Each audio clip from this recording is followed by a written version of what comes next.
them. Objection, Your Honor. Opposing counsel is testifying right now. There are no affidavits, and I would like to be heard on something for a moment.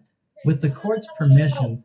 Sir, I run this courtroom, not you. I'm listening to the other side, and I will give you an opportunity in just a moment, all right?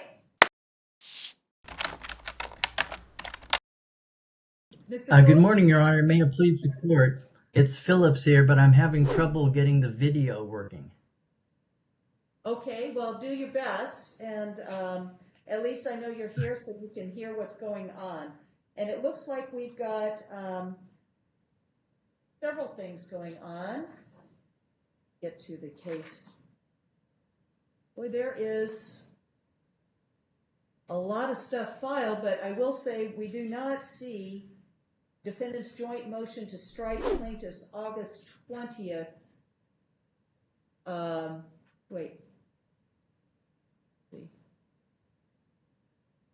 Notice of erratum and supplemental brief in opposition to motion to dismiss. But there sure is a lot of filings in this case. But let's go ahead and start with defendants DiCiero and Schoen's renewed special motion to dismiss pursuant to NRS 41.611, the anti-SLAPP statutes, NRCP 12b5, and motion for summary judgment. And I note that Ms. Abrams and the Abrams law firm has joined in that. So I'd like to hear that motion. Okay, Your Honor. This is Mark Zwick for Mr. DiCiero, Mr. Schoen. As you just noted, this case has had quite the procedural history already. There's been a lot of filings. The one thing I wanted to point out in sort of beginning my discussion with the court is something that the court should know, and that is plaintiff has been going through great lengths in this case to sort of minimize and detract and take the court's attention away from the context in which this dispute has arisen. His opposition, you'll see, ignores nearly the entirety of our statement of facts and so forth. So just sort of keep that in mind as I go through this, because the facts are quite intense. So there's a lot that's going on between these parties, and there's no way that plaintiff can actually reasonably and meaningfully try to narrow it down to this little tiny hole that he's trying to put it in. But these parties are on opposite and different sides in the public domain, arguing competing political views and policy views with regard to the Nevada legal system. So they're basically on opposite sides of election issues with regard to things like which judicial candidates to back, focus on the family court system and so forth. So on side one, we'll start with side one. This is plaintiff's side, Mr. Matthew Phillips' side. Okay, sorry, counsel. We had an issue during the trial yesterday, and I wanted to make sure it got fixed. Before I go further, I know you referenced you have a court reporter. This is being recorded today, correct? Of course. I'm sorry. You said yes? Yes. Okay, great. Okay, you can hear me now? Okay, great. The video's back on. Okay, so I was saying we've got two sides here. I'm trying to let me first establish side one for you, Your Honor. Side one involves plaintiff and a group called Veterans in Politics. Mr. Phillips is affiliated with this group, no matter how hard he tries to say otherwise. You can see we attached quite a stack of documents as exhibits to our motion showing his affiliation and involvement with that group. That group is a sizable group. It has about 2,800 people that follow it on their Facebook page. That's side one. Side two is my client's side, Mr. Schoen and Mr. DiCiero. They're involved with a PAC called Nevada Court Watchers. They also administer and manage a Facebook page. As of this weekend, the Nevada Court Watchers had about 638 members. So they're big, not quite as big as the Veterans in Politics side. If the court were to ever look in our exhibits, there was a March 6, 2020 email that was included from Veterans in Politics, and that email actually, Veterans in Politics goes into detail, sort of describing the sort of the various differences between the two sides of this ongoing dispute, that's existed. Now, on their side, on plaintiff's side and Veterans in Politics side, they're advocating for hardline reforms of the Nevada judiciary. They claim the judiciary is corrupt. They advocate for reform of the election process for judges, and in pushing for reform of the election process for judges, and with the family court system, plaintiff it runs many Facebook pages. We've cited several of them. Objection, Your Honor. Opposing counsel is testifying right now. There are no affidavits, and I would like to be heard on something for a moment. With the court's permission. Sir, I run this courtroom, not you. I'm listening to the other side, and I will give you an opportunity in just a moment. All right? I mean, this is arguing. Thank you, Your Honor. Okay. I'm obviously arguing, Your Honor. So one of the Facebook pages that he runs is called Atomic Court Watchers. He's used that page to regularly attack my clients. Still goes on even to this day. He's had other Facebook pages like The Real Judge Ochoa, Harder's Heifer, Gina for Judge, Remove or Retain, Truth Hits Everybody, Corrupt Vaccines. I believe there's even been other ones. This plaintiff has gone so far, even in campaigning against judges back in 2020.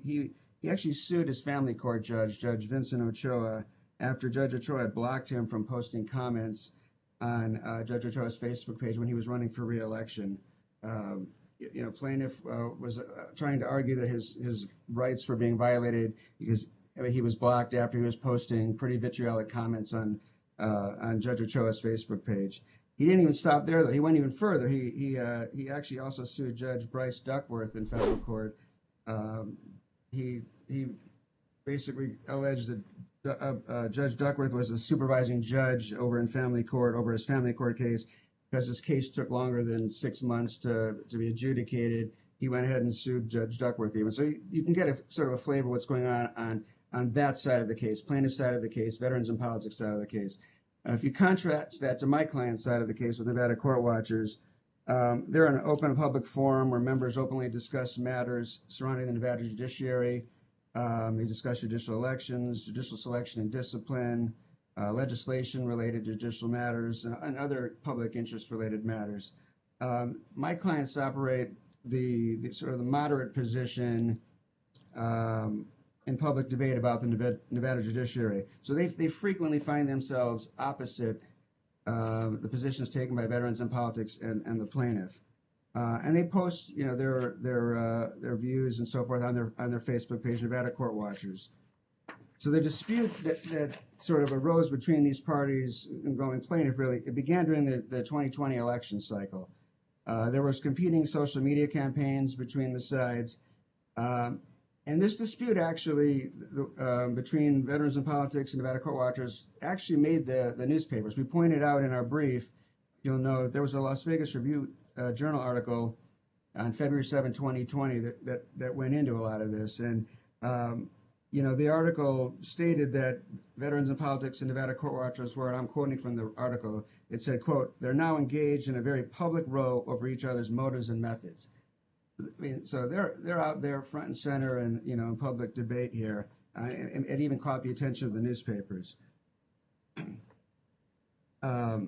So plaintiff during that time period was advancing the views of veterans in politics, and he actively campaigned against Nevada Court Watchers during the 2020 election period. And as I said before, he's continued to go after my clients.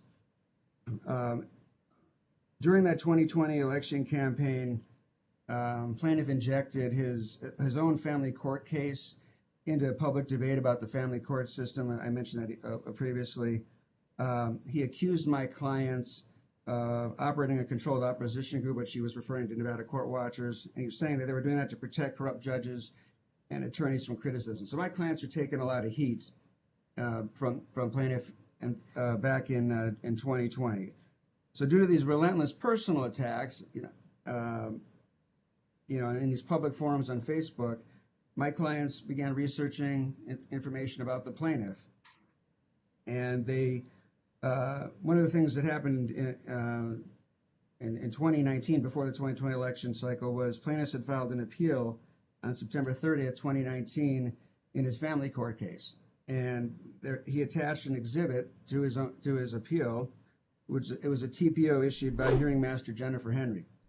And the TPO said, and I'm just going to quote from because it's important to the court note the language. The TPO said on September 26, 2018, the campus initiated a lockout to ensure safety for students and staff.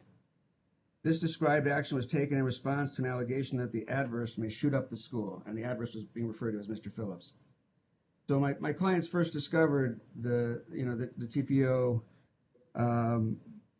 back in during the 2020 election. It was around July, if I remember, 2020, and they used that as a source to mount a counterattack, in the public domain, against the plaintiff.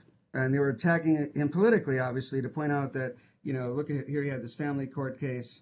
There was this finding that there was a threat to shoot up his son's school. This isn't a person you really want to be taken seriously over there. And this happens, obviously, when you've got politics going on, and you've got opposite sides arguing each other's positions. Later in 2020, in the family court case, Judge Ochoa had entered a decision and order dated December 19, 2020. And again, I'll quote from that. In that order, the judge found plaintiff learned that defendant made phone calls to the child's school and threatened to shoot up the school, which resulted in the lockdown. And the defendant being referred to in that case is obviously Mr. Phillips. So that order, basically solidified the findings in the TPO and became further basis for my clients to make public statements against plaintiff to attack him politically. And again, the purpose of the statements was to attack his political views by calling into question his character and backgrounds, to convince others, to think twice about associating with this plaintiff and adopting views that he was promoting through veterans and politics. Lo and behold, here we are in this lawsuit, and we are moving under the SLAPP statutes to have this matter dismissed. Now, under the SLAPP analysis, there's a two-prong analysis that the court has to follow here. Prong one is that we need to show by preponderance of the evidence that the action is based upon a good faith communication in furtherance of the right to petition or the right to free speech in direct connection with an issue of public concern. And then once we establish that, you have to shift to prong two. You have to determine if plaintiff has demonstrated with prima facie evidence. He has a very high standard, obviously, prima facie evidence of a probability of prevailing on the claim. We can clearly establish prong one, Your Honor, and I'll go through this with you. So NRS 41.637 has 4 different categories for what is considered a good faith communication in furtherance of the right to petition or the right to free speech in direct connection with an issue of public concern. We've argued that 3 of them apply, numbers 1, 3, and 4. And the best way to argue those is to take them basically in the order of 4, 1, 3, because as I'll demonstrate, number 4 is clearly established. 1 and 3, I think, really just fall kind of under number 4. They sort of get subsumed by number 4. They kind of fall nicely into the same reasons that number 4 is established. But so number 4 is that this category requires communication made in direct connection with an issue of public interest, in a place open to the public or in a public forum, plus the communication was truthful or was made without knowledge of its falsity. So there's those 3 elements that we have to establish. Now, in looking at element number 1, the issue of public interest, let me first start out by saying Nevada's anti-SLAPP statutes are very similar to California's anti-SLAPP statutes. In fact, Nevada Supreme Court has directed that we have to essentially look to California anti-SLAPP case law in rendering decisions in Nevada. And the court has repeatedly done this. Nevada Supreme Court has been very active in SLAPP cases over the last few years. There's a very low threshold under California's anti-SLAPP case law to render a matter to be in the public interest. And Nevada anti-SLAPP case law has followed suit. They referenced that in the case law. In fact, it was just this year in the Smith v. Silverberg case, the Nevada Supreme Court said that we define an issue of public concern broadly. So the SLAPP statute is intended to apply broadly wherever possible. It's obvious, and that's the direction that the Nevada Supreme Court has continued to go. There was even a case that just came out last week where, again, they applied the SLAPP statute. And so you see this pattern where the court is calling for broad application. And so here in our case, we clearly have 2 political sides involved in an ongoing public debate. You got this debate about the Nevada court system, its judicial officers, rulings coming out of the family court system, how fathers are treated in the family court system, and so forth. And that's clear from all the exhibits. And we attached, quite a few exhibits to our motion, which were authenticated by my clients. And there's also the Facebook posts that were put in the briefing by the parties. You'll see there's a tremendous amount of material here showing that you've got an ongoing public debate in the political arena. So the issue of interest element, issue of public interest is satisfied clearly in this case. Now, when you have that, and you have people communicating about that type of a thing, there's an expectation in the law that people involved in open public debate are going to be subject to personal attack. People's character and credibility are often questioned in that arena, and such questioning is to be expected. This is something that we see this every time there's an election cycle. So if this plaintiff, Mr. Phillips, is out there in public forums and he's involving himself in the activities of veterans in politics, and that group is attacking opposing views of my client, Nevada Court Watchers, as I said, that's demonstrated right in the emails we attached. And he's arguing things out there like the court system is unfair to fathers, and he himself is involved in a family court case, which he's injecting into the public domain and talking about it. Then obviously publicly available information about this individual and his family court case is going to be fair game to attack his character out there, to attack his credibility from the statements he's making, to attack his statements made about family court judges. If he's making statements and promoting certain judges over others, well, it obviously becomes relevant what happened in his own case and what his own judge did, what he's saying about his own judge. And that conclusion follows clearly, too, under California case law. As I said before, we need to look to California case law when you decide whether to adopt or apply, the SLAPP laws. We cited two cases. I'll just very briefly mention them, Your Honor. One was the S.L.A.P.P Foundation for Natural Progress case. It's a 1999 case. And that case really is on all fours in this case. That case was a defamation suit that had been brought by a political consultant against a newspaper after the newspaper had published an article about custody proceedings involving the consultant where two of his former wives had testified that he engaged in physical and verbal abuse. And the case was dismissed on anti-SLAPP grounds. And the California Court of Appeals held that domestic violence is an extremely important public issue in our society, and it found that the domestic violence testimony to be an issue of public concern. Plaintiff here, he tries to really avoid the S.L.A.P.P case. He tries to distinguish himself somehow as becoming apolitical. I think that's comical that he can say he's apolitical when he's got his name all over veterans and politics emails. He's got all these Facebook pages. He's out there making statements against my client and so forth. This is not an apolitical person. That is comical. But no reasonable person could ever look at this plaintiff and say this is not a political person involved in politics.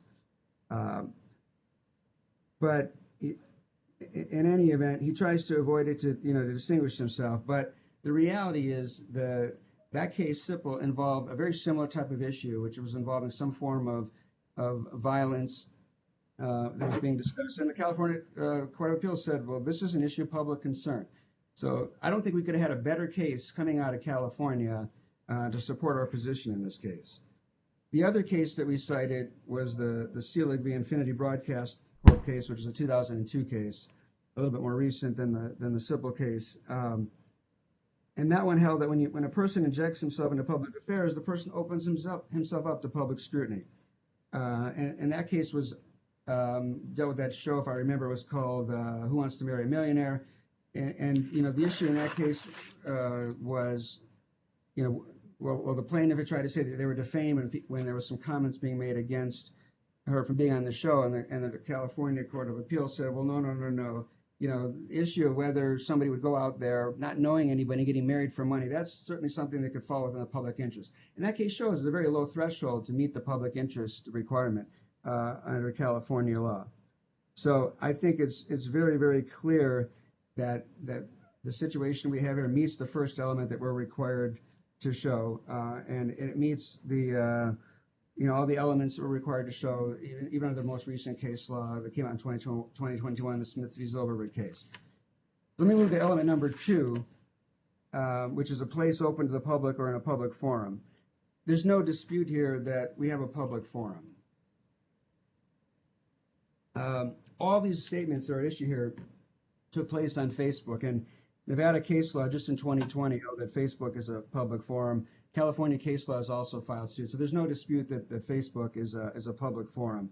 So element 2 is clearly satisfied. So that turns to element 3, which is that the statement is truthful or made without knowledge of its falsehood.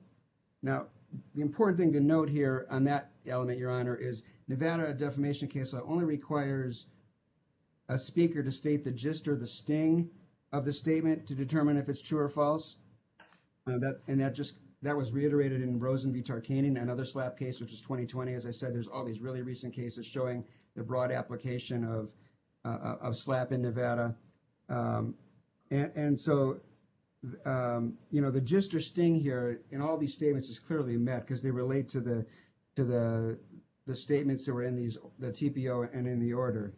I pointed out in our briefing, even for example, if you just look at the thesaurus, the words that my clients use are all interrelated. And so if they're interrelated in what the thesaurus, a book that's been around since about the 1840s, I think, something like that, clearly you've captured the gist or the sting of the statements in the orders.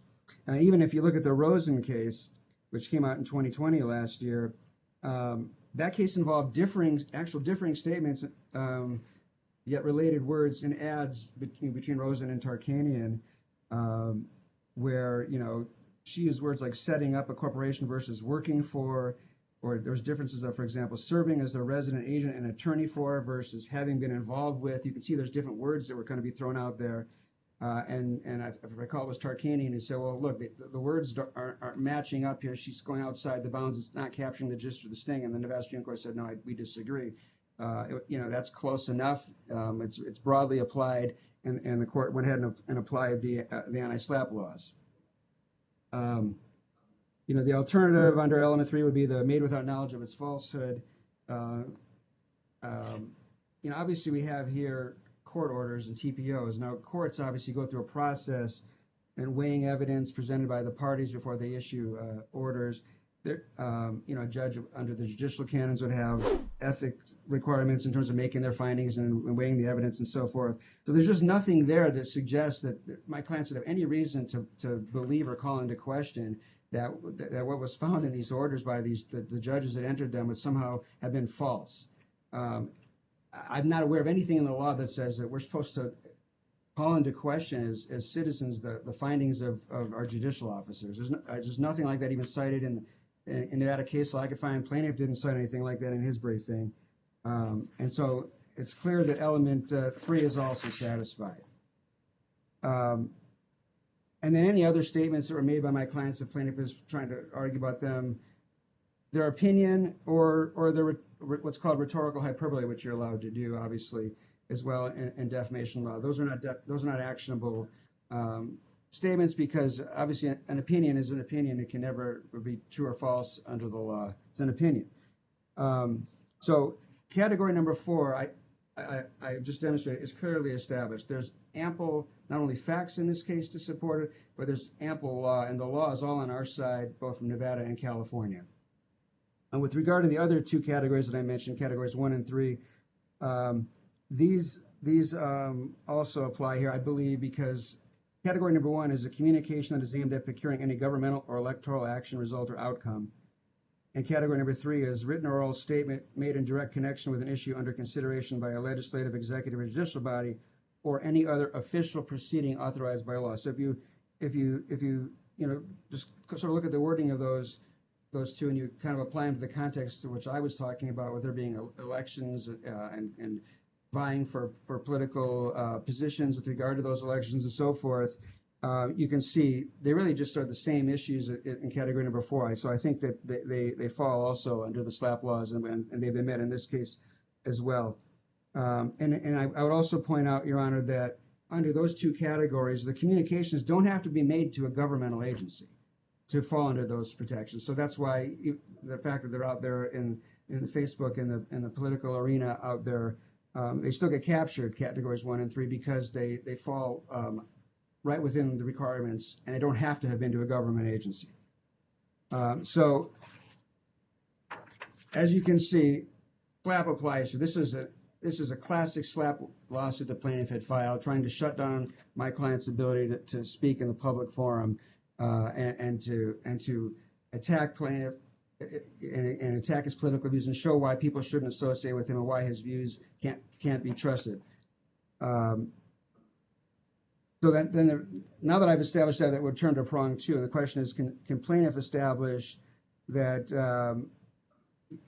can he establish with a prima facie evidence case of a probability of prevailing? And the burden of proof that plaintiff has to meet in that is the same burden of proof under California law.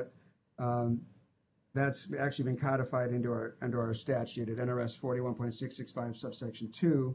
That burden is very high under California law. As I've looked at California law, we cited some cases in our brief. California treats an anti-SLAPP motion akin to a summary judgment motion. And that means that a plaintiff is going to have to present admissible evidence to demonstrate he can establish a prima facie case of defamation. So he'll have to have admissible evidence. And as I look at plaintiff's opposition brief, I don't see any admissible evidence in there, Your Honor. He attaches two documents which he tries to rely upon to show the falsity of what my clients were saying, trying to attack essentially the orders and the comments that my clients made out of the court orders. But he doesn't have a custodial records affidavit to substantiate that this is some type of police report that he attached. There's no affidavit from a police officer submitted. There's no affidavit of the school attorney that wrote the letter authenticating that document. So I don't think he has admissible evidence here. Also, a purported police report. I don't believe a police report is admissible, certainly when it's not authenticated. It's an out-of-court statement made to prove the truth of the matter asserted. And plaintiff is essentially trying to pull a sentence out of there to argue the officer drew a conclusion. I used to do a lot of personal injury cases, Your Honor, where things like police reports, the conclusions of the officers, none of that was allowed to come into evidence, as I recall, throughout the courts in Nevada. So to rely on this purported police report, which it's not even a police report. All one has to do is look at it and see that's not a police report. We all know what police reports look like. I'm sure you've seen hundreds, if not thousands, of them during your time as judge. That isn't even a police report. But in any event, you can't pull a conclusion, so to speak, out of a police report and try to say that you're going to use that to show you establish a prima facie case of prevailing. The affidavit that plaintiff submitted is just pure conclusory statements, which obviously under a summary judgment standard, conclusory statements aren't going to cut it under our law in Nevada or even in California. But even if the court were to consider plaintiff's evidence, for argument's sake, he still fails. So element number one is that it would have to have been a false or defamatory statement by a defendant for a defamation claim. And the statements here were derived from court orders, as I said before, coming out of plaintiff's family law case. And those statements captured the gist or the sting, and that's all they had to do. So the element one can't even be established on a defamation claim. Trying to rely on the purported police report or the letter from the counsel from his son's school. Plaintiff tries to turn to those documents to try to make an argument that somehow he never made a threat directly to the school or he was never arrested or charged. Well, the comments made by my clients, though, don't get into any of that. They don't get into any specifics, such as who he communicated the threats to or how the authorities reacted. None of that was part of the statements that my clients made. So plaintiff's great attempts to try to argue all that is meaningless here because that doesn't even match what my client said. It's grasping at straws. That's not a prima facie case here, obviously, Your Honor. So these documents are not helpful to the plaintiff. The knowledge of my clients about the truthfulness of the statements they made would be based on documents they would have had at the time they made the statement. Not on what plaintiff is coming up with now from his own personal stash of documents that my clients wouldn't have had. The documents that he's talking about, as I said, he attached the TPO to his appeal. Those two documents are not attached as exhibits to the appeal. So to rely on documents my client doesn't have, how can plaintiff possibly say my client should have known that that was false information? Putting aside the fact that it's from a court order, and court orders, I think, like I said, are put out there as a process that they get put out there by the court system. There's an ability for the public to rely that judicial officers are doing their job properly. So, I don't see how those documents help plaintiff in the least. So when you look at all that, element 1 of a defamation claim is clearly lacking. The other element I think that's clearly lacking would be element 3 of a defamation claim. Now, plaintiff here in this case has rendered himself without question to be a limited purpose public figure. He even describes in his opposition brief this family court controversy. That's a term that he used. That's not my term. That's his term. And so when you become a limited purpose public figure, you'd have to have shown actual malice on the part of my clients, which, again, I don't know how you do that when you're quoting from court documents, actual orders of a court. But by injecting himself into the public debate, he admits that he knows Steve Sanson. He admits to writing articles which Mr. Sanson has published through Veterans in Politics. There's no question, Your Honor, no question at all, he's made himself a limited purpose public figure. So he would have to show malice, and there's no malice. So you can't possibly show. That's such a high standard, and it just doesn't exist under the facts in this case. And plaintiff, let me point this out, he doesn't even outright reject the fact that he is a limited purpose public figure in his brief. If you look at his opposition on page 8, lines 6 to 7, he doesn't say that he's not a limited purpose public figure, and that's very telling.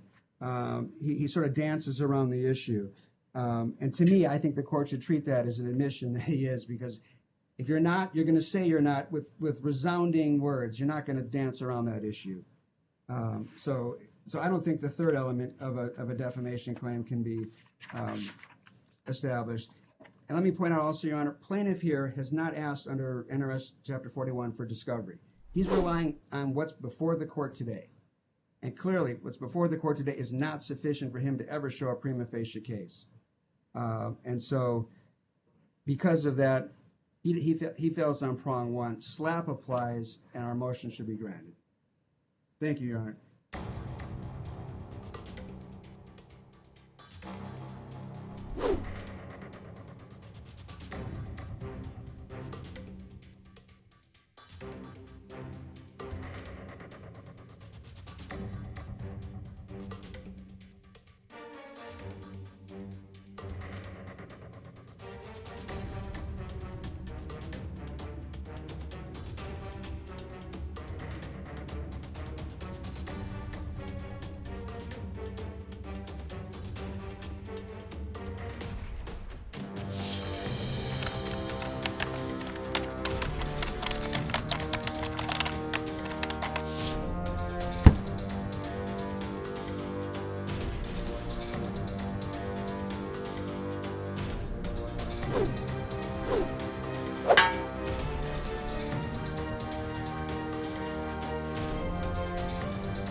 Overruled. Let's just get through this. I want to know what the facts are.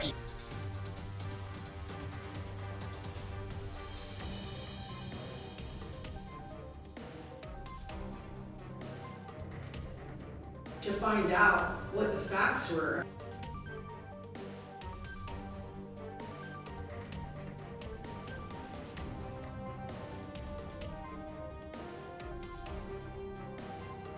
I agree, the record's a mess.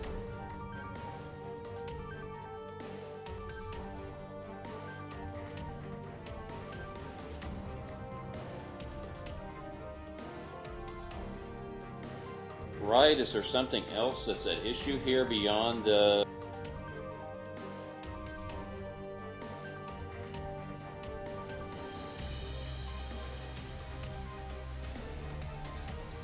In a nutshell, defendant's position is that each of the plaintiff's claims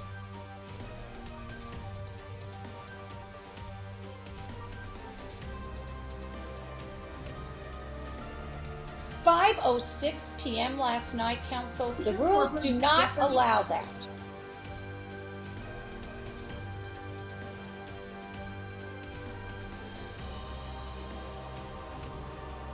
Are there going to be other exhibits?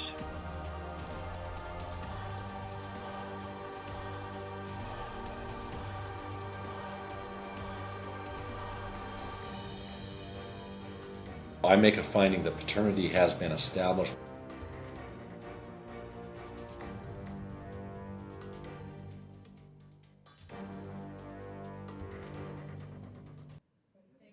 Mr. Garin, would you like to say anything briefly? I know you've got a jointer. Very briefly, Your Honor, we do join in the arguments that Mr. Swick has offered to court this morning, but I would like to add that we submitted a specific declaration from Ms. Abrams on behalf of the law firm and Ms. Abrams, which establishes unequivocally that she didn't direct, endorse, ratify, control, or make the alleged defamatory statements. And the only basis for liability alleged against my clients is a vicarious liability theory, and because there's no counter affidavit to contradict these facts, there's no question of fact, and the court could grant summary judgment alone just on that. But that's the additional basis for the court to grant the anti-SLAPP and/or summary judgment for my client. And the one thing I'll add, Your Honor, Mr. Swick noted that NRS 41660 provides a mechanism for a party who thinks that discovery is necessary to oppose an anti-SLAPP motion to file a request with the court and see if the discovery would be allowed. Certainly that has to happen before today.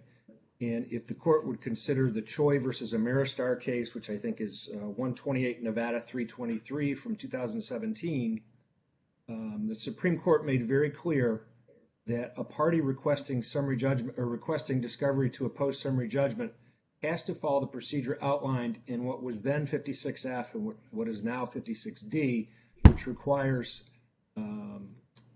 an actual declaration or affidavit describing the discovery needed and how it would help oppose a summary judgment motion. The court in Choi determined that substantial compliance with 56F is not satisfactory. That's not enough. So the court would be, in this instance, be allowed to grant summary judgment for Ms. Abrams because there's been no opposition to any of the facts that would establish any direct or indirect vicarious liability. So for all the reasons that have been argued, we would ask that the court grant the anti-SLAPP motion and/or summary judgment on behalf of my client. Thank you. Thank you. Mr. Phillips, I'd like to hear from you. Well, Your Honor, I'd like to address some procedural matters, if I could, before actually mounting an opposition and doing the verbal argument. There's a pending motion for reconsideration that is now scheduled for...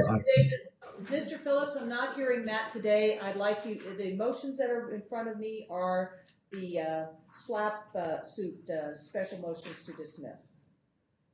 Well, I think I want to be able to note for the record that this motion for reconsideration is pending, and that's my whole argument. But let me, if Your Honor, I would, I guess, like at this point to give my opposition, but I guess I'm doing this somewhat in protest here, because I believe that there should be the motion for reconsideration heard first, even though I know Your Honor. Mr. Phillips, you didn't ask for it to be heard on an order shortening time. I have not read it. It's scheduled to be heard on October 12th. So let's look at the matter at hand, okay? Well, if I can ask, Your Honor, will that be heard by Judge Williams or by yourself? By me. I'm the judge hearing the case. Well, let me proceed with my with the opposition to the anti-SLAPP. First of all, I have to say, in response to what Mr. Swick said, just as a threshold proposition, that the presentation that he gave was probably the least detailed analysis I've ever seen of anti-SLAPP. And the devil's in the details. And so I hope the court will indulge me in going down the road and actually examining some of these details. The legal standard before the court is whether they can show that their defamatory statements are in fact good faith communications. The defamatory statement is that Phillips threatened to shoot up a school, Phillips threatened to bomb a school. That's a declarative factual statement. Phillips threatened to shoot up a school. Subject right next to the verb. There's no equivocation about the meaning or the import of that statement.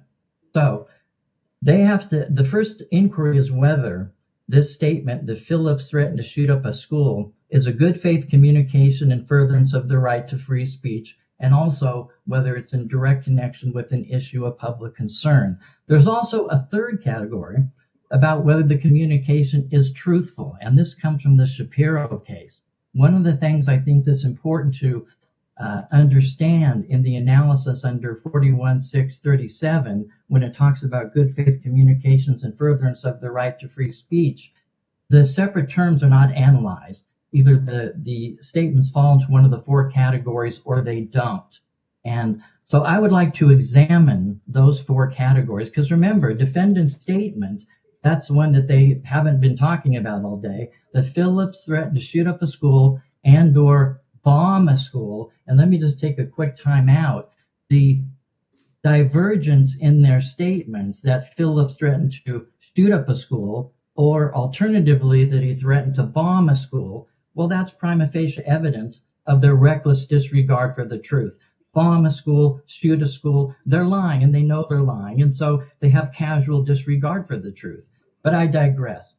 Going to the four statements here, if I could turn the court's attention politely to 41-660 sub 3, this is where all anti-SLAPP analyses begin. It says, if a special motion to dismiss is filed. Well, here a special motion to dismiss is filed. Number one, the court shall determine whether the party has established that the claim is based on good faith communication in furtherance of the right of free speech, and whether it's made in direct connection with an issue of public concern. So the four categories under 41-637, they are saying that their statements fall under sub 1. Now, the statement, again, is Phillips threatened to shoot up a school or Phillips threatened to bomb a school. They're saying that that was aimed at procuring an electoral result. Well, that's just the dumbest thing I've ever heard. They're not trying to get any electoral result. It's not as if they're saying, don't vote for Judge Johnson because Phillips threatened to shoot up a school. They're not saying, don't vote for Governor S.L.A.P.P. or don't vote for Measure E because Phillips threatened to bomb a school. There is no political hyperbole in any of their statements. If the court looks at the exhibits 1 through 17, it's very simple. They say, Phillips threatened to shoot up a school, subject right next to the verb. There's nothing there about any political thing. These are not political posts. They're mere ad hominem attacks. Now, Mr. Swick really spins a yarn talking about politics, but there's nothing political about what they're saying. They are just ad hominem attacks. They're lies, and they're meant to be lies. So clearly, the statement that Phillips threatened to shoot up a school is not aimed at procuring any electoral action or result or outcome. So they lose under number 1. They're not trying under number 2. I heard Mr. Swick concede that during his argument. Number 3 is whether the statement is made in connection with an issue under consideration by a judicial body. Well, was this issue, whatever that issue is, was it under consideration by a judicial body? Of course not. There was never an issue in the family case about whether Phillips threatened to shoot up a school. And in fact, if you stop to think about it, there could never be an issue of whether Phillips threatened to shoot up a school, because guess what? That's a crime. That is a criminal activity. There's no such thing as a civil tort for threatening to blow up a school. That's a crime, and that's like an FBI case file. It's not even a close call here. So under number 3, does their statement that Phillips threatened to shoot up a school, was that under consideration by a judicial body? No. As a factual matter, it never was, and they have no proof. They haven't even attempted to show any proof. But more than that, if I could turn the court's attention to Article 1, Section 9 of the Nevada Constitution, it's very clear that a person cannot be tried for a crime unless upon indictment. So Phillips was never indicted, and there's no basis by which they could ever conclude that a family court could make a finding that Phillips threatened to shoot up a school, let alone whether it was under consideration, because we all know family courts are courts of limited jurisdiction. There simply is no ability for them to try a person or to have that issue under consideration. And our argument, the plaintiff's argument under Article 1, Section 9, that carries the day. And the court will note that in all the paperwork filed by Mr. Swick and Mr. Garin, they have not once even addressed the argument under Article 1, Section 9, which says that an issue of whether a crime was committed is not a proper subject for family court. So whether this issue, did Phillips bomb the school or threaten to bomb the school, that is not something that could ever been under consideration. So they're going to lose under prong 3. So there's only one prong left here, and that would be prong number 4. Whether the communication that Phillips threatened to blow up a school or shoot up a school, that it was made in direct connection with an issue of public interest. Well, they never identify the public interest. What is the public interest? I mean, if I were to yield my time and give 10 seconds to Mr. Swick, would he have anything to say on their rebuttal? What will they say is the public interest? Well, we can look at and analyze what public interests mean. This is something that Mr. Swick did not go into. I am citing from the Weinberg versus Faisal case. This is at 110 Cal. 4th, California appellate decision, and this is citing the Piping Rock Partners case. This is a federal case, 946 F.S.A.P.P. 2nd, 957. And it asks the question, what is a public interest? Because remember, this is the only prong they can have a possibility is number 4. They have to show their statements. Phillips threatened to shoot up a school was made in connection with an issue of public interest. Well, what is an issue of public interest? It has to be, according to the Weinberg case, which cites the Piping Rock Partners case, that public interest does not equate to mere curiosity. So I just don't see anything about how threatening to shoot up a school is a matter of public interest, especially when it never happened. Now, a matter of public interest should be something of concern to a substantial number of people. Well, apparently this is only of concern to Jennifer Abrams and her employees who have a specific intent to go after anybody who they see as aligned with Sanson. And if I could call a quick time out here, it's worth noting that in Mr. Swick's speech that he gave, he never once mentioned the fact that Abrams and Sanson were in litigation for defamation for going on 2 years, along with Jennifer Abrams' boyfriend, Marshall Willick, and that defamation case is still going on. What was happening was this, is that Jennifer Abrams is mad at this person, this Marine, who's questioning her courtroom tactics. She seals cases, and I believe she seals cases because she wants to hide what actually is going on. Well, Steve Sanson mentioned this, and she sued Steve Sanson. And so Jennifer Abrams really can't go online and start engaging in, trying the case in the form of public opinion. So she has her 2 paralegals, Schoen and DiCiero, who beat up on Sanson all day long. Sanson is this, Sanson is that, he's a loser, Sanson's a rapist. I mean, they defame him on a daily basis. And then along comes someone like me who they perceive as being with Sanson, and so they defame in the same spirit. But again, going back to what is a public interest, there has to be some degree of closeness between the challenge statements, meaning Phillips threatened to shoot up a school, and the asserted public interest, whatever that is. But we don't know what the public interest is here. Certainly, there's no public interest in a private divorce case, and I think that goes without saying. In fact, curiously, Marshall Willick, who is Abrams' boyfriend, and Marshall Willick is probably the most outspoken divorce lawyer in the Vegas Valley, he wrote an article just recently, and I included it in the paperwork, that says a private dispute between two people is not a matter of public concern. There's no issue of public concern just because there's a garden variety dispute.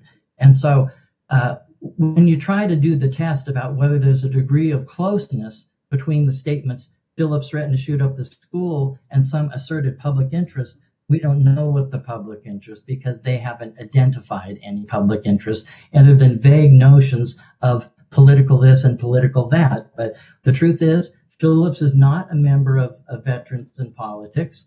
Phillips is not a member of that organization. Phillips is apolitical. Phillips is not part of any political party. Phillips is not registered to vote, and he has no interest in voting. So to say this is a public dispute is not what's happening. What's going on is that Jennifer Abrams is running a judicial influence. And whenever anybody criticizes the judge... Mr. Phillips, attorneys, I will tell you this. I didn't anticipate this hearing going so long, and I've got a trial starting at 10. I'd like to continue this matter until next week, and I'll listen to the rest of everything you need to say, Mr. Phillips, and I'll listen to the rebuttal by the defense, or the reply in the defense, okay? So can we continue this to next Thursday, the 24th? No, excuse me, the 30th. Can we do that? I'm unavailable on the 30th. Okay, well, let's look at another date then.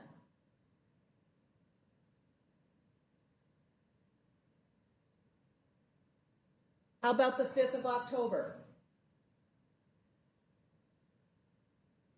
No objections from plaintiff. Mr. Swick, Mr. Garin? Your Honor, that's good for the Abrams defendants. Yes, Your Honor, that's good for me, Mr. Swick, on behalf of DiCiero and Mr. Schoen. Okay, and I apologize to you all. I just didn't anticipate it lasting this long, and if we could resume then, that would be great. Okay.